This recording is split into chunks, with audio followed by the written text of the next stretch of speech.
The world often feels heavy, not because of the physical paths we walk, but because of the invisible burdens we choose to carry within our hearts.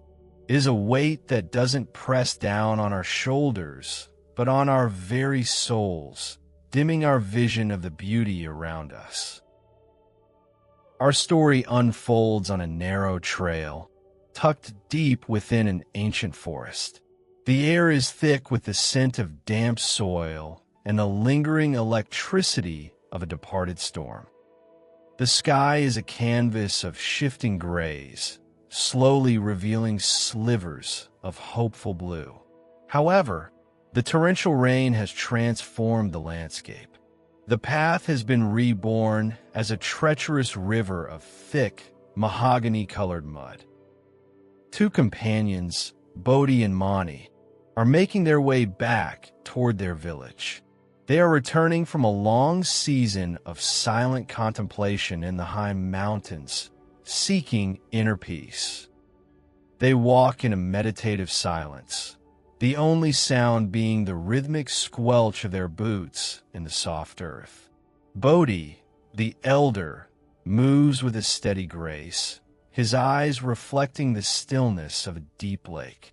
Mani, younger and focused on strict discipline, follows closely behind.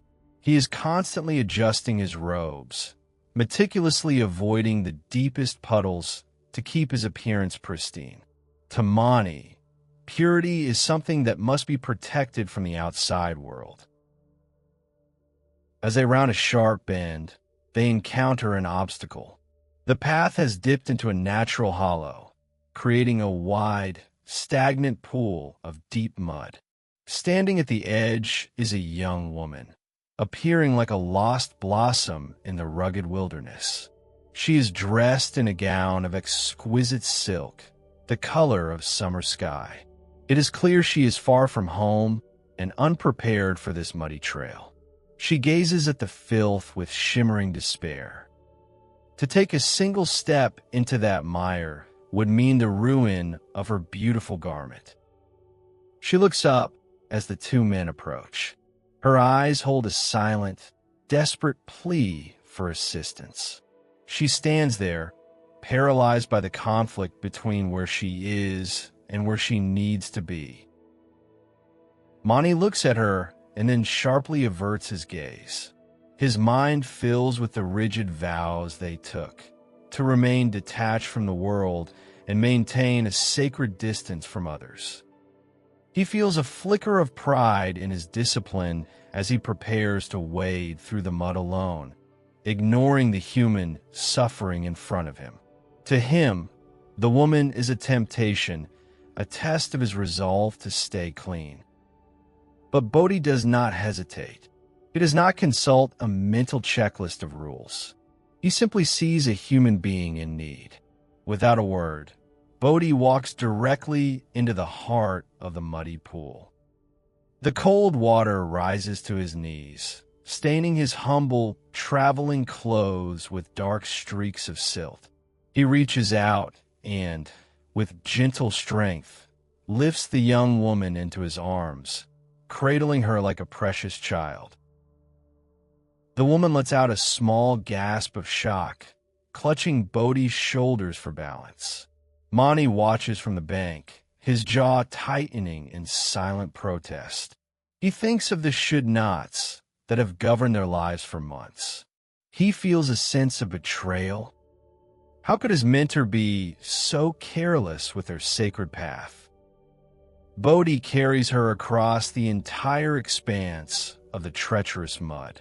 When he reaches the firm ground on the opposite side, he sets her down with the utmost care. The woman bows deeply, her face radiant with gratitude.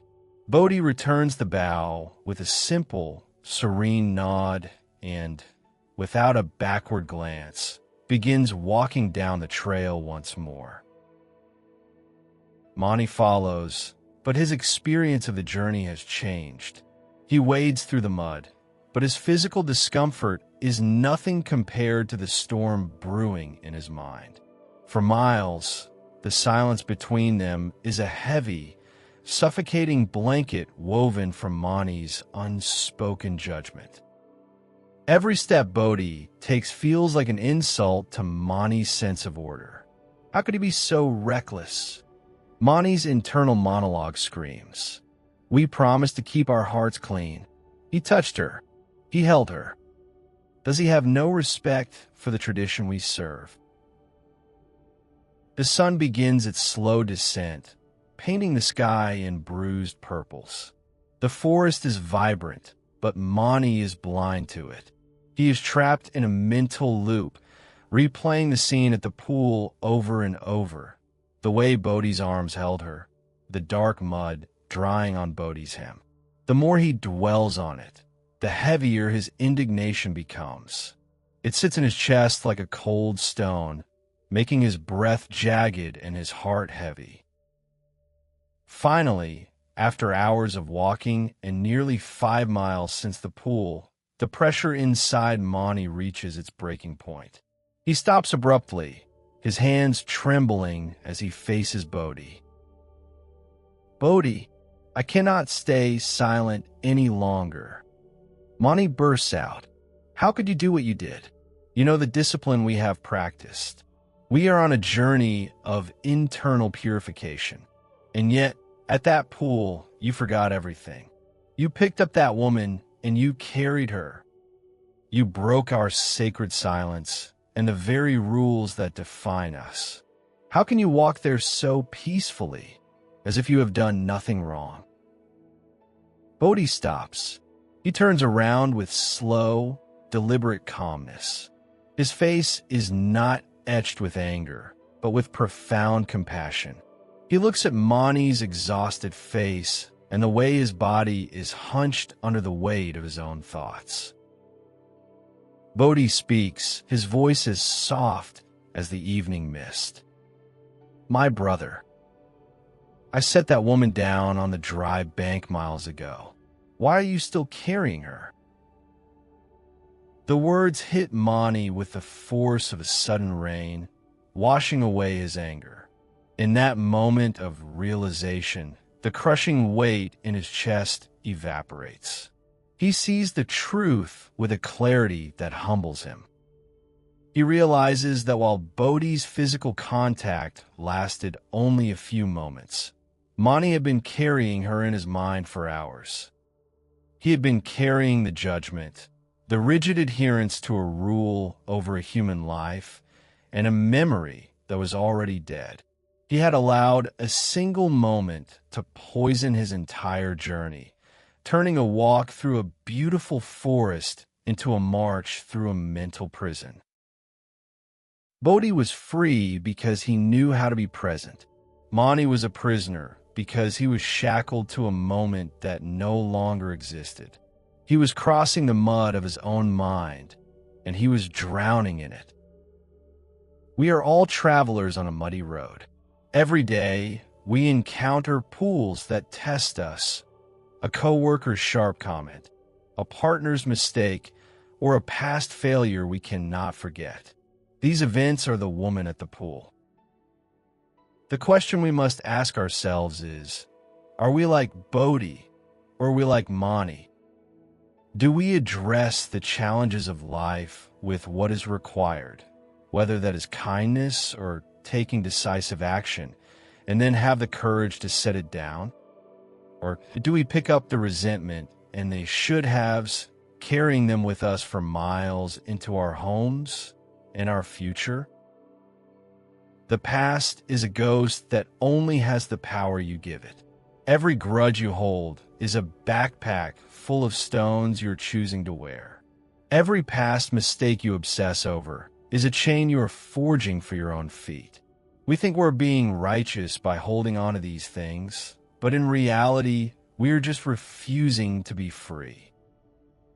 True healing begins with the art of setting it down.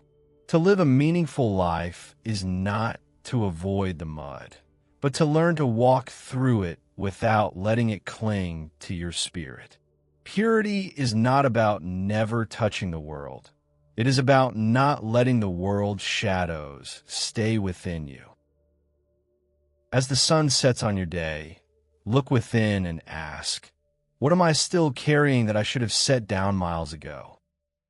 Open your hands, release the weight, breathe in the cool air of the here and now, and walk on, light and truly free. Crossing the mud of the mind is the hardest journey, but is the only one that leads to true peace.